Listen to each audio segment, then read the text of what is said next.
ఓం శ్రీ మహాలక్ష్మ్యై నమః. శ్రీ లక్ష్మీ ద్వాదశ నామ స్తోత్రం. ఈ స్తోత్రం భక్తితో పారాయణం చేయటం వలన లక్ష్మీదేవి అనుగ్రహం కలిగి ఆయుష్షు, ఆరోగ్యం, ఐశ్వర్యం కలుగుతాయి. ఈ 12 నామాలని ప్రతిరోజు ఉదయం, మధ్యాహ్నము, సాయంత్రం వేళలో ఎవరైతే పారాయణ చేస్తారో వారికి శుభ ఫలితాలు కలుగుతాయని ఫలశ్రుతి. శ్రీదేవి ప్రథమం నామ ద్వితీయమమృతోద్భవ తృతీయం కమలా ప్రోక్త చతుర్థం లోకసుందరీ పంచమం విష్ణుపత్నీ చ షష్టం స్యాత్ వైష్ణవీ తథా సప్తమం తు వరారోహ అష్టమం హరివల్లభ నవమం శార్ంగిణీ ప్రోక్త దశమం దేవదేవికా ఏకాదశం తు లక్ష్మీ స్యాత్ ద్వాదశం శ్రీహరిప్రియ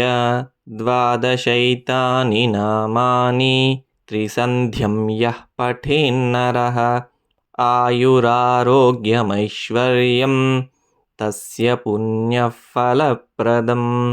శ్రీదేవి ప్రథమం నామ ద్వితీయమమృతోద్భవ తృతీయం కమలా ప్రోక్త చతుర్థం లోకసుందరీ పంచమం విష్ణుపత్నీ చ షష్టం స్యాత్ వైష్ణవీ తథా సప్తమం తు వరారోహ అష్టమం హరివల్లభ నవమం శార్ంగిణీ ప్రోక్త దశమం దేవదేవికా ఏకాదశం తు లక్ష్మీ స్యాత్ ద్వాదశం శ్రీహరిప్రియ ద్వాదశైతాని నామాని త్రిసంధ్యం యః పఠేన్నరః ఆయురారోగ్యమైశ్వర్యం తస్య పుణ్యఫలప్రదం. శ్రీదేవి ప్రథమం నామ ద్వితీయమమృతోద్భవ తృతీయం కమలా ప్రోక్త చతుర్థం లోకసుందరీ పంచమం విష్ణుపత్నీ చ షష్టం స్యాత్ వైష్ణవీ తథా సప్తమం తు వరారోహ అష్టమం హరివల్లభ నవమం శార్ంగిణీ ప్రోక్త దశమం దేవదేవికా ఏకాదశం తు లక్ష్మీ స్యాత్ ద్వాదశం శ్రీహరిప్రియ ద్వాదశైతాని నామాని త్రిసంధ్యం యః పఠేన్నరః ఆయురారోగ్యమైశ్వర్యం తస్య పుణ్యఫలప్రదం. శ్రీదేవి ప్రథమం నామ ద్వితీయమమృతోద్భవ తృతీయం కమలా ప్రోక్త చతుర్థం లోకసుందరీ పంచమం విష్ణుపత్నీ చ షష్టం స్యాత్ వైష్ణవీ తథా సప్తమం తు వరారోహ అష్టమం హరివల్లభ నవమం శార్ంగిణీ ప్రోక్త దశమం దేవదేవికా ఏకాదశం తు లక్ష్మీ స్యాత్ ద్వాదశం శ్రీహరిప్రియ ద్వాదశైతాని నామాని త్రిసంధ్యం యః పఠేన్నరః ఆయురారోగ్యమైశ్వర్యం తస్య పుణ్యఫలప్రదం. శ్రీదేవి ప్రథమం నామ ద్వితీయమమృతోద్భవ తృతీయం కమలా ప్రోక్త చతుర్థం లోకసుందరీ పంచమం విష్ణుపత్నీ చ షష్టం స్యాత్ వైష్ణవీ తథా సప్తమం తు వరారోహ అష్టమం హరివల్లభ నవమం శార్ంగిణీ ప్రోక్త దశమం దేవదేవికా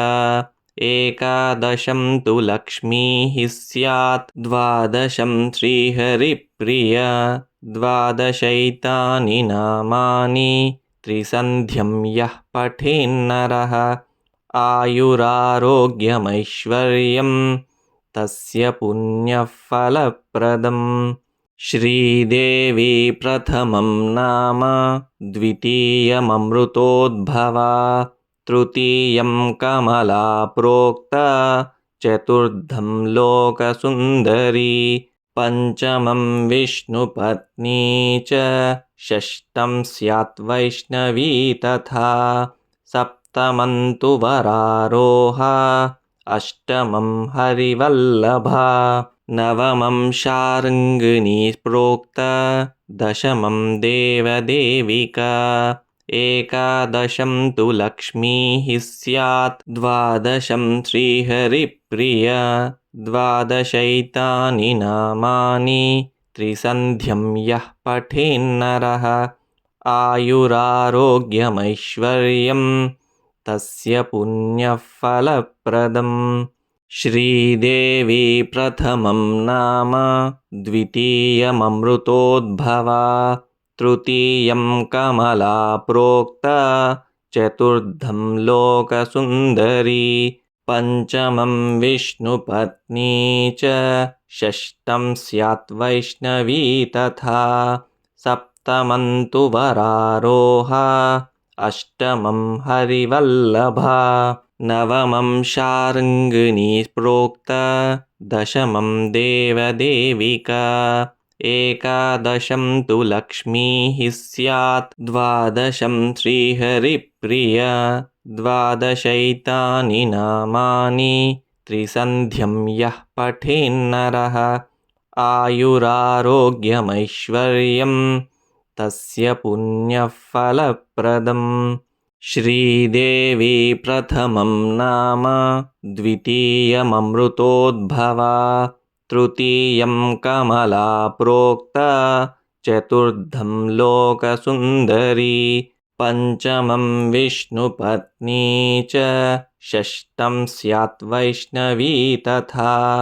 सप्तमं तु वरारोहा अष्टमं हरिवल्लभा नवमं शार्ङ्गिणी प्रोक्ता दशमं देवदेविका एकादशं तु लक्ष्मीः स्यात् द्वादशं श्रीहरिप्रिया द्वादशैतानि नामानि त्रिसन्ध्यं यः पठेन्नरः आयुरारोग्यमैश्वर्यं तस्य पुण्यफलप्रदम् श्रीदेवी प्रथमं नाम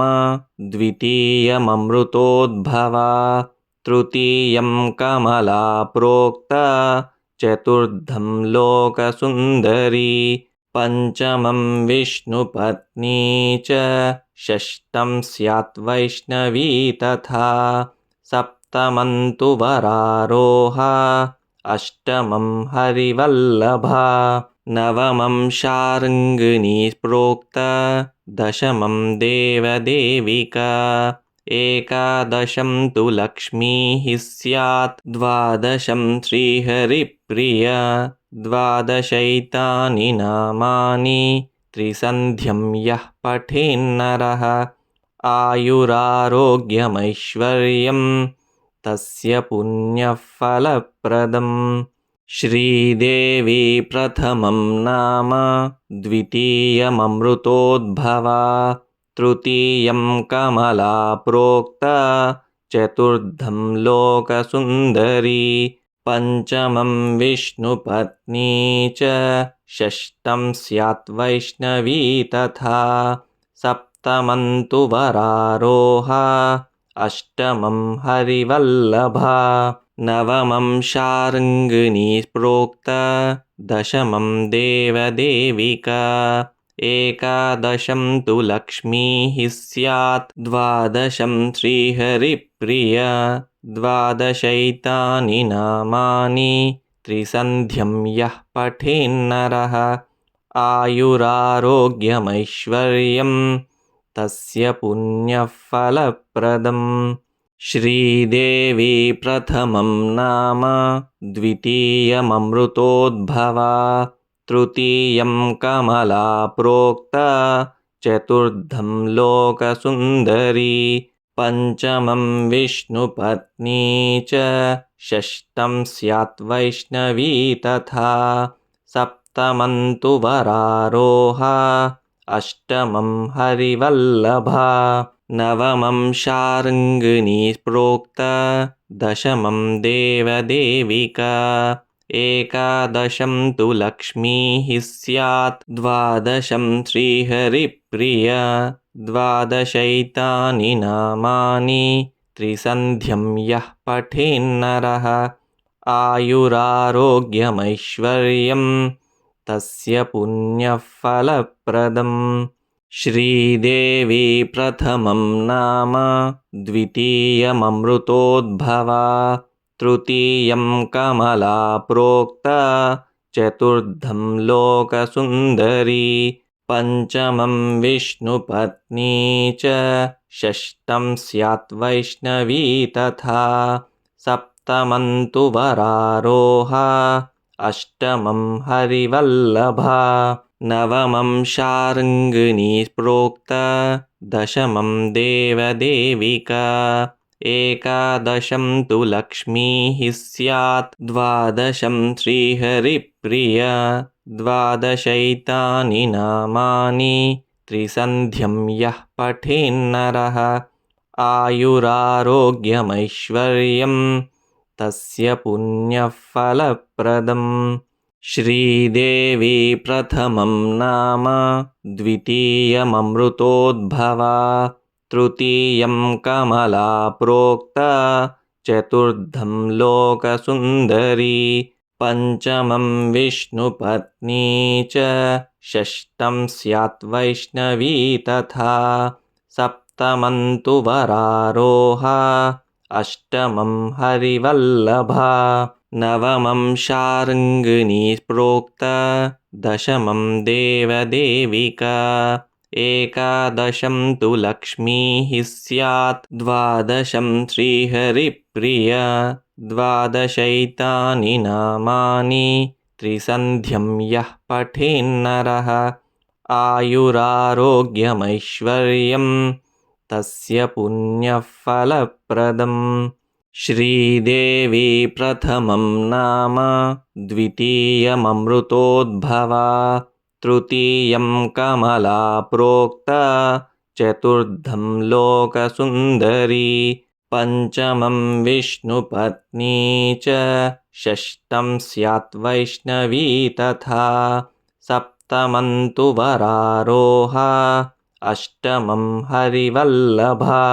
नवमं शार्ङ्गिणी प्रोक्ता दशमं देवदेविका एकादशं तु लक्ष्मीः स्यात् द्वादशं श्रीहरिप्रिया द्वादशैतानि नामानि त्रिसन्ध्यं यः पठेन्नरः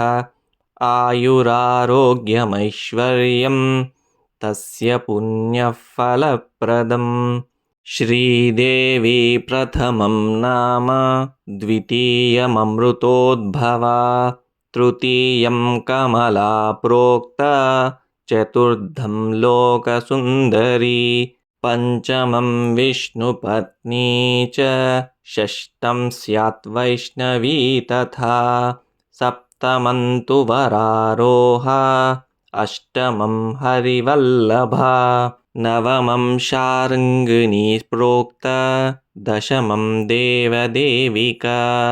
एकादशं तु लक्ष्मीः स्यात् द्वादशं श्रीहरिप्रिया द्वादशैतानि नामानि त्रिसन्ध्यं यः पठेन्नरः आयुरारोग्यमैश्वर्यं तस्य पुण्यफलप्रदम् श्रीदेवी प्रथमं नाम द्वितीयममृतोद्भवा तृतीयं कमला प्रोक्ता चतुर्थं लोकसुन्दरी पञ्चमं विष्णुपत्नी च षष्ठं स्यात् वैष्णवी तथा सप्तमं तु वरारोहा अष्टमं हरिवल्लभा नवमं शार्ङ्गिणी प्रोक्ता दशमं देवदेविका एकादशं तु लक्ष्मीः स्यात् द्वादशं श्रीहरिप्रिया द्वादशैतानि नामानि त्रिसन्ध्यं यः पठेन्नरः आयुरारोग्यमैश्वर्यं तस्य पुण्यफलप्रदम्। श्रीदेवी प्रथमं नाम द्वितीयममृतोद्भवा तृतीयं कमला प्रोक्ता चतुर्थं लोकसुन्दरी पञ्चमं विष्णुपत्नी च षष्ठं स्यात् वैष्णवी तथा सप्तमं तु वरारोहा अष्टमं हरिवल्लभा नवमं शार्ङ्गिनी प्रोक्ता दशमं देवदेविका एकादशं तु लक्ष्मीः स्यात् द्वादशं श्रीहरिप्रिया द्वादशैतानि नामानि त्रिसन्ध्यं यः पठेन्नरः आयुरारोग्यमैश्वर्यं तस्य पुण्यफलप्रदम्। श्रीदेवी प्रथमं नाम द्वितीयममृतोद्भवा तृतीयं कमला प्रोक्ता चतुर्थं लोकसुन्दरी पञ्चमं विष्णुपत्नी च षष्ठं स्यात् वैष्णवी तथा सप्तमं तु वरारोहा अष्टमं हरिवल्लभा नवमं शार्ङ्गिनी प्रोक्ता दशमं देवदेविका एकादशं तु लक्ष्मीः स्यात् द्वादशं श्रीहरिप्रिया द्वादशैतानि नामानि त्रिसन्ध्यं यः पठेन्नरः आयुरारोग्यमैश्वर्यं तस्य पुण्यफलप्रदम्। श्रीदेवी प्रथमं नाम द्वितीयममृतोद्भवा तृतीयं कमला प्रोक्ता चतुर्थं लोकसुन्दरी पञ्चमं विष्णुपत्नी च षष्ठं स्यात् वैष्णवी तथा सप्तमं तु वरारोहा अष्टमं हरिवल्लभा नवमं शार्ङ्गिनी प्रोक्ता दशमं देवदेविका एकादशं तु लक्ष्मीः स्यात् द्वादशं श्रीहरिप्रिया द्वादशैतानि नामानि त्रिसन्ध्यं यः पठेन्नरः आयुरारोग्यमैश्वर्यं तस्य पुण्यफलप्रदम्। श्रीदेवी प्रथमं नाम द्वितीयममृतोद्भवा तृतीयं कमला प्रोक्ता चतुर्थं लोकसुन्दरी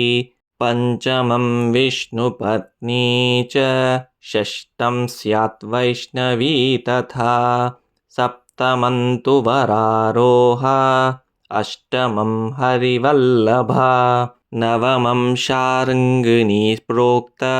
दशमं देवदेविका